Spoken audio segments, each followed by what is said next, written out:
আগে ঝাড় দিয়ে নিয়েছিলাম। আর এখন এই যে ঘরটা ভালো করে মুছে নিচ্ছি। আর পুচকু যেহেতু জেগে আছে এখনও, ওই জন্য ওর কাকায়ের সাথে বসে বসে যে গল্প করছে। আমি ঘুম থেকে ওঠার আগে কিন্তু আমার শাশুড়ি মায়ের স্নান করে পুজো দেওয়া কিন্তু হয়ে গেছে। আর আমার এই ঘরটা মোছাটা বাকি ছিল, ওই জন্য কিন্তু এই ঘরটা সুন্দর করে মুছে নিয়েছি। আর অনেক কিছু কাচাকুচি তো থাকেই, পুচকুর কত ন্যাকড়া কত কিছু। আর তার মধ্যে সকাল থেকেই বৃষ্টি শুরু হয়ে গেছে, এত বৃষ্টি থামারই নাম নেই। তো স্নান করার আগে সেগুলো অনেকগুলো ধুয়ে দিয়েছিলাম, ওই জন্য এই ঘরটায় বাইরে অনেকটা মেলার জায়গা আছে বারান্দায়, তো সেখানটায় দড়িতেই যে মেলতে চলে গেছিলাম। আর তাও ঝিরিঝিরি বৃষ্টি হচ্ছিল। আর এইদিকে শাশুড়ি মা কিন্তু রান্নাঘর থেকে খাবার নিয়েও চলে এসেছে আমাদের খেতে দেবে বলে। আর পুচকু কিন্তু এখন ওর কাকাইয়ের সাথে গল্প করছে আর খেলা করেই যাচ্ছে। আমি ওকে রেখে কাজ ছেড়ে বেড়াচ্ছি এই যে টুকটাক সব কিছু। আর সেই মুহূর্তে কিন্তু ওর স্নানও করা হয়ে গেছে, আমার শাশুড়ি মা ওর স্নানটাও করিয়ে দিয়েছে।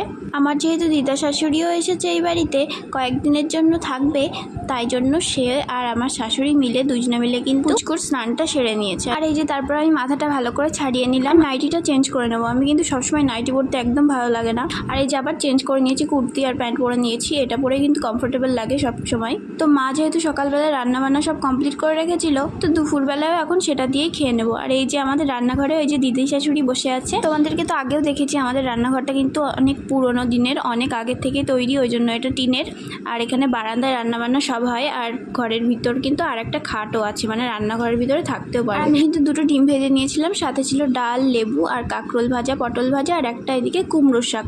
বাড়িরই কিন্তু কুমড়োর গাছ। খেতে বসার আগে দেখে আসলাম পুচকু কিন্তু ওর ঠাম্মি আর দিদি ঠাম্মির সাথে কিন্তু সুন্দর করে খেলা করছে। তারপর আমি তাড়াতাড়ি কিন্তু খাওয়াটা সেরে নিয়েছি। আগে কিন্তু অনেক সময় লাগতো আমার খেতে, আর এখন কিন্তু খুব তাড়াতাড়ি হয়ে যায়। ওকে নিয়ে আবার একটু ঘুমোতে চলে গেলাম। আর সন্ধ্যাবেলায় ঘুম থেকে উঠে দেখি আমার শাশুড়ি মা চিনির পরোটা করছে, তখন বাজে 7টা, তাই একটা কিন্তু খেয়ে নিলাম।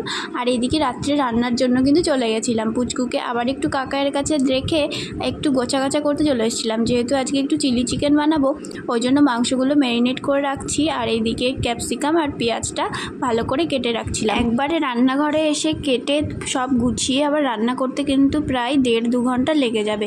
ওই জন্য কিন্তু পুচকু হওয়ার পর থেকে আমি একবার এসে রান্নাঘরে সব কিছু গুছিয়ে রেখে যাই, আবার হাত পা ধুয়ে ভালো করে ওর কাছে গিয়ে খাইয়ে আসি, কিংবা ওর সাথে গল্প করি, খেলা করি।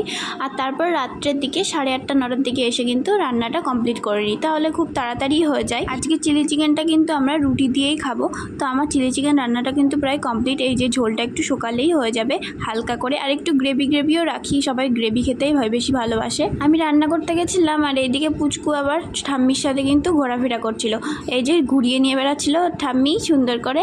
আর এই যে আমার দিদি শাশুড়ি কিন্তু বসে আছে, টিভি দেখছিল। তো আমি এদিকে ঘরে চলে এসেছি, আর ড্রেসটা তো চেঞ্জ করতে হবে, যেহেতু ঝাল মশলা লেগেছে অনেক সময়। আর